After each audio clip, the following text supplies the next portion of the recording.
If you're watching this, this is part 2 of a longer video, I guess. Make sure you see part 1 first so you can understand everything that's going on. So, in addition to, the whole vegetable drama that I just did out in, in the last video, everyone was vegetables or fruits and stuff. That was weird, but it worked, hopefully. The person I was dating was frustrated and angry at me because I was frustrated and angry all the time. And I was irritable, essentially, and I wasn't being, the nicest person, which is just, straight textbook, I feel like, out of the disorders I have. But it wasn't actually because, it wasn't just normal bipolar irritability or normal ADHD irritability. It wasn't any of that. I think they know what that looks like because I'm just not a nice person in general sometimes.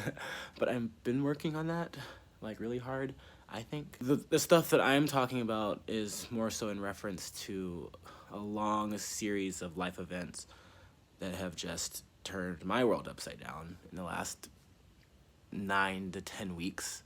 And I've talked a little bit about it in some other videos. If you follow me, if you're brand new, also welcome. For this video, and just because I'm like this close to just this close, I've decided to provide more details, into what's been going on. So everything really started around Thanksgiving. Really started when I was going to Austin, so that was a week before Thanksgiving. That was the weekend before Thanksgiving. Also the weekend when this person decided to meet up with somebody else and do the Humpty Hump.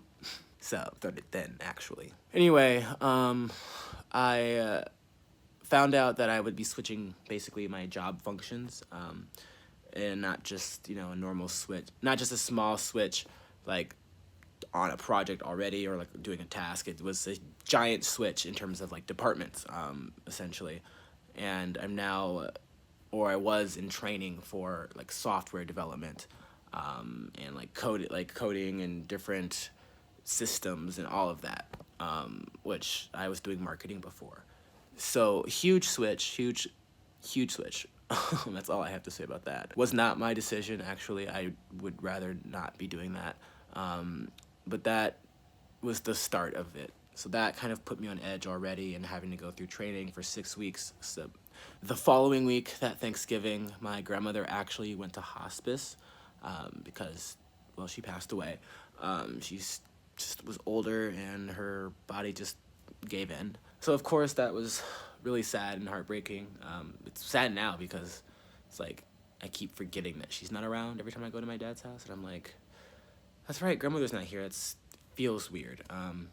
And especially for it to happen right around the holidays. The person I was then dating, obviously, now this whole video is about us breaking up, they were supportive in the sense for 5 minutes, but they were very demanding and very just pressuring around doing something for Thanksgiving. And in the sense that, they were on break, they wanted to hang out, they had a certain way that Thanksgiving was supposed to look, and it did not include my grandmother dying and me being stressed out with work, training that switched, and me being sad, and just, my life had started to change. So of course, it didn't feel like Thanksgiving to me. And I just wasn't fucking around with it. Obviously having fun and all of that during the holidays is important. And I didn't want to be doing what I was doing either. I was stressed out. I would have much rather have just been chilling. But I remember we were on the couch and I was doing some work and we were watching TV, and they considered that to be me not hanging out, basically.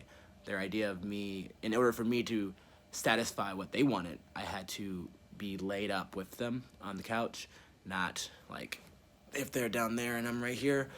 Yeah, that wasn't acceptable. And I was trying to explain to them that my anxiety was out of control, and I wasn't really down for being touched or doing anything around people that felt like it was smothering. And for whatever reason, they became really angry, and not really angry, but noticeably annoyed. And it's like, what the fuck? My grandmother was just sent to hospice. Like, can I not get some leeway or anything in this? So that was just, it was stressful. Following all of that, I was then, the next big thing that happened, I was in a car accident. And I've never been in a car accident, so I'm like actually still dealing with that in the sense that I don't like driving anymore, especially at night. It provokes a lot of anxiety. I, it wasn't a bad car accident. My knees did get fucked up, but it was a lot. And my car is totaled. So of course that's another financial just thing on my shoulders that's been problematic. If that's not already enough for you, there's more. I also, I'm not gonna get into too much details on this, had a little run-in with some law enforcement, which, you know, then produced a very large bill that, well, produced a bill that I had to produce and then pay for lawyering up.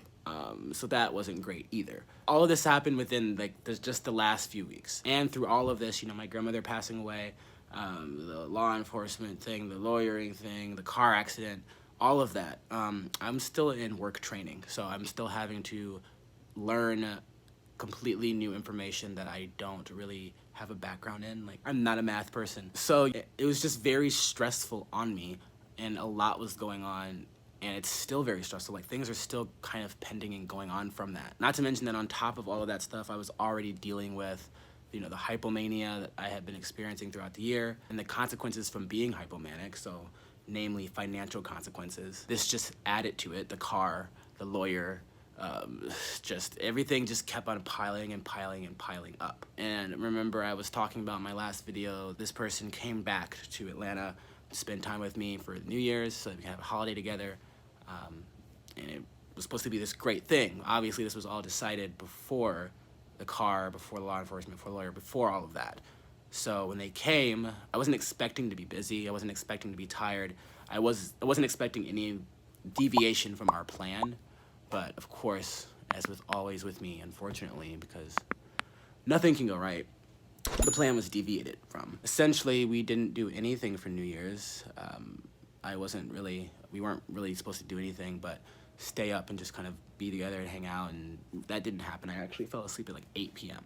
And they were like very, very, very upset at me. And I was trying to explain to them that like after everything that's happened, like the car accident, the law enforcement, the lawyer, all that stuff happening a week before New Year's, I was trying to explain to them that I was not like expecting that. I was not, you know, I was going through it, is what I was trying to tell them. And that during that time period when that all started to happen, the only thing I could think about was when they were gone, I relayed this to them, was that I wanted to be next to them. I wanted their support. That's the only thing I wanted. In that safe environment, and just watch TV and to sleep and just to feel safe, because I hadn't felt safe in weeks, you know? And just from being hypomanic, I never sleep, and I was exhausted. Do y'all see why I would be exhausted? I said they understood that, but they weren't even trying to like hide their anger. They were like, felt bad about it too. I mean, I'm not saying that I should have just had my way with the holidays because I was going through some shit, but there was no like leeway in that, which was kind of disappointing. I thought that I would have more support. For me, it was more about, you know, this person is like, you know, this person's my significant other. They're like they're my person. I can confide in them, or more so, I can let down all of my walls and just be. So like if I'm exhausted from just everything going on and just like don't know what to do, I can just kind of let my walls down and just do that, and just be a sloppy person, or, you know, be disorganized, or be maybe flippant at times, or whatever it is, especially with everything going on. Obviously there's a line there, but it's because, you know, I thought that they could take it in a sense. You know, most people would like don't know what I'm going through all fully. They don't know all the details, but this person did, and it's just like, I need support, so help me, please. And I'm sorry for not, you know, being my 100% self. On top of that, I was very much so trying to make it up to them. You know, not immediately right away, but because I was still, obviously those things were still happening, but I explained to them, like, I will make this up to you. I will we will have a fun January, because remember, we were supposed to spend the last few weeks together. And I had plans to do just that. I had structured it all out, and I genuinely did feel bad. Like, obviously, I didn't want to be going through those things. I didn't want to be stressed.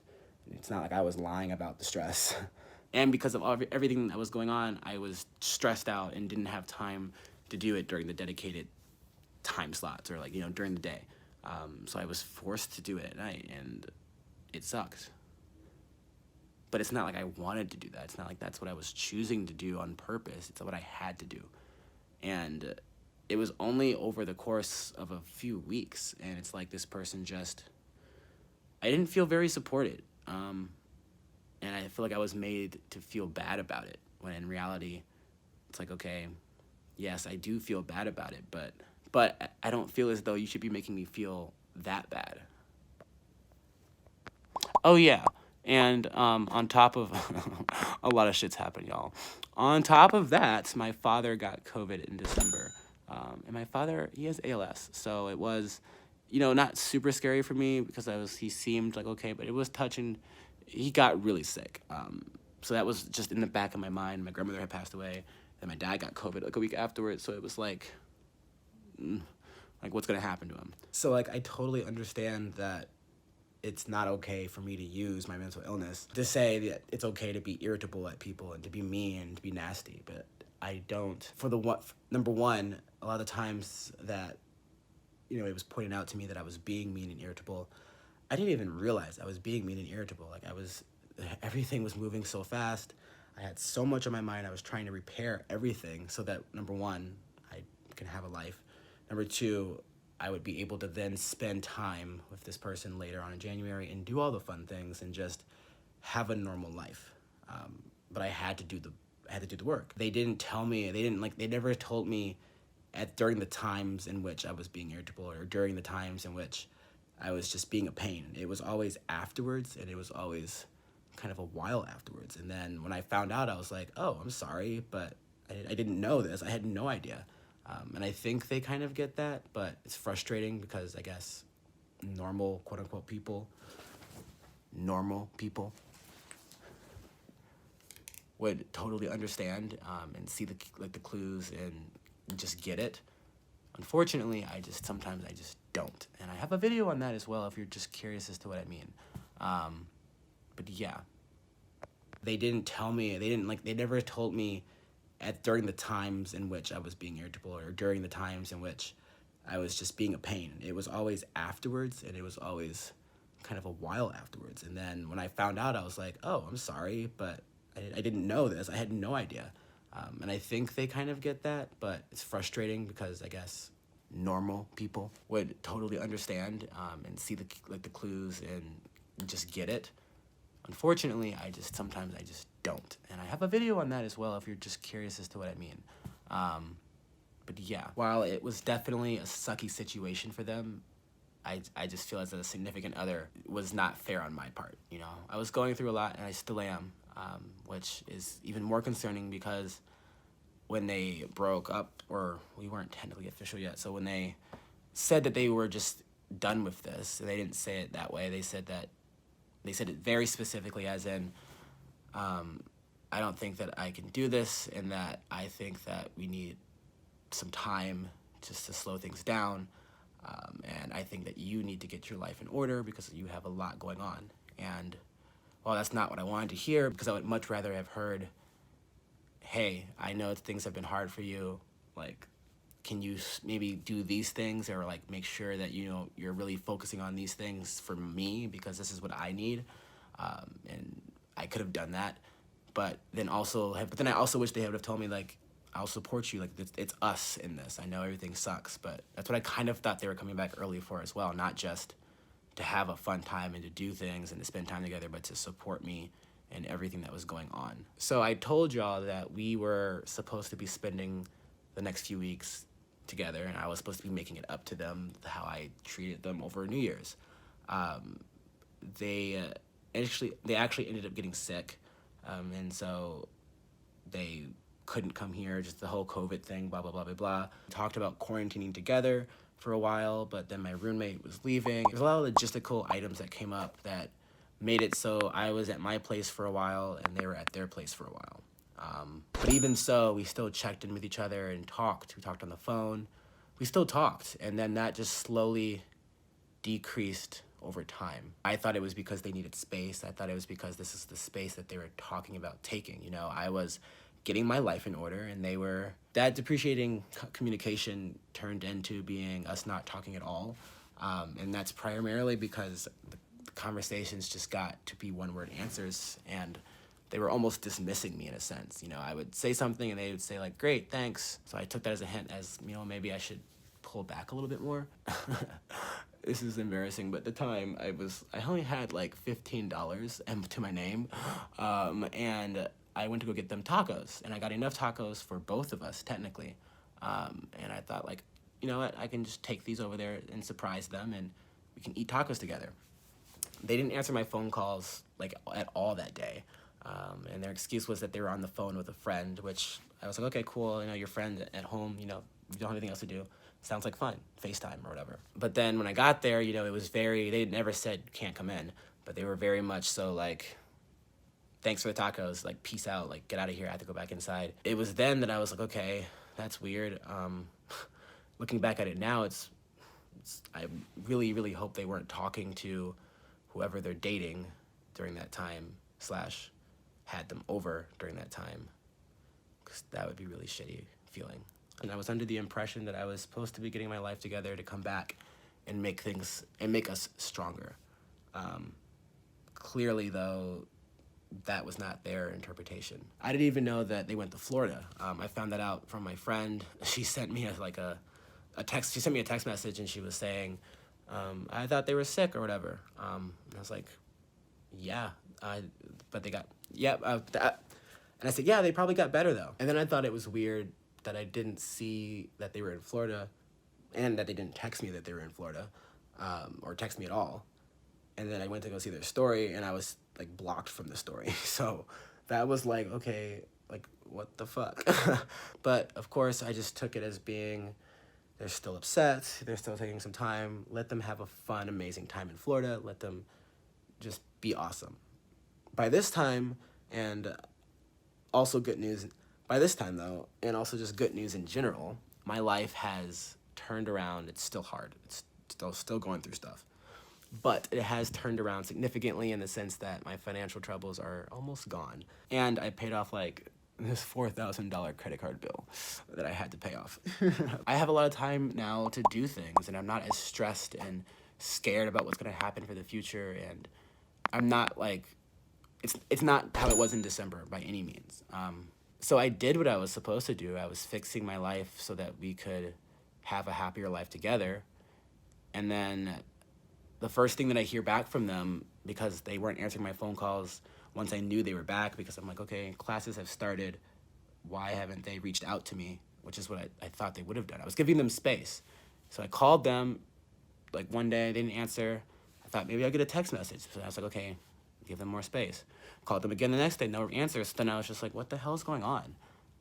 So I eventually texted them and was saying, you know, just checking in, like, how are you doing? I want to make sure that you're okay, because I got worried. All they had to say was, I'm fine. Also, I'm seeing somebody new. And it was like, that's what started this video, and that's what started my panic attacks and my sadness and whatever the hell I've been feeling in the last 48 hours. It's been hell. But it's like, okay, yeah, we weren't together. But it was definitely like a bomb drop, you know? And the reason why I'm struggling to figure out, is this person just an asshole? / like, I was always made to think that everything was because of me, because of the things I was going through, and because of the illnesses that I've had. The burden's always been on me to like fix things in the relationship, and to like, I've always been the problematic one. But now it's like, no. Like, I feel like you didn't support me enough when I was going through the shit, and then you left, quite literally. And then within 2 weeks you found somebody else. Like, that's really like shitty. / you found somebody else and didn't have, like, you didn't call me about it. You didn't tell me face to face about it. You texted it to me, and that was the first thing that you texted me. So I'm just like sitting here now, and I don't know. It was just it was a very shitty feeling, you guys, as you can imagine. For me now, it's just been like a reoccurring panic. I realized like, oh, I'm not going to be doing these things with them, and it happens in waves, and it sucks.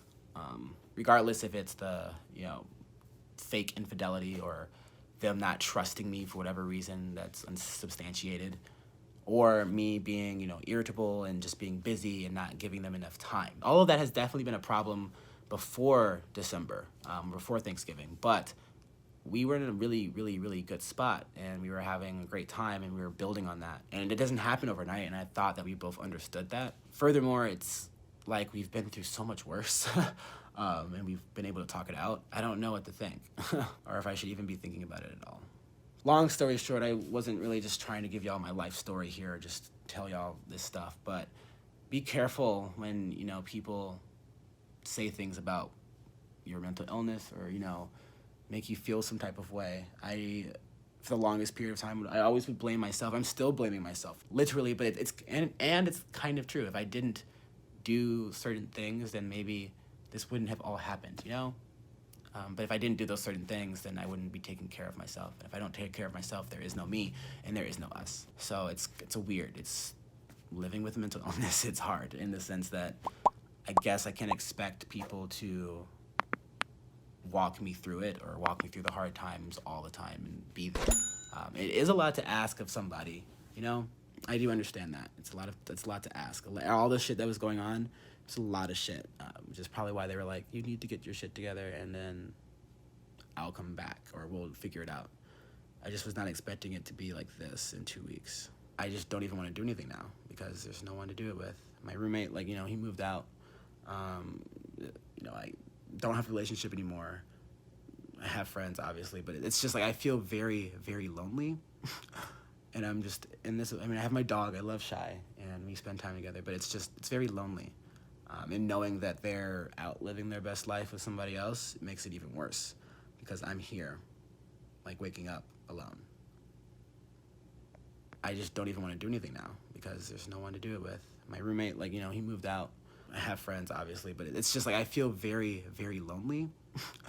And I'm just in this, I have my dog, I love Shy, and we spend time together, but it's very lonely. And knowing that they're out living their best life with somebody else, it makes it even worse, because I'm here, waking up alone. I just don't even want to do anything now, because there's no one to do it with. My roommate, he moved out. I have friends, obviously, but it's just I feel very, very lonely. And I'm just in this, I have my dog, I love Shy, and we spend time together, but it's very lonely. And knowing that they're out living their best life with somebody else, it makes it even worse, because I'm here, waking up alone.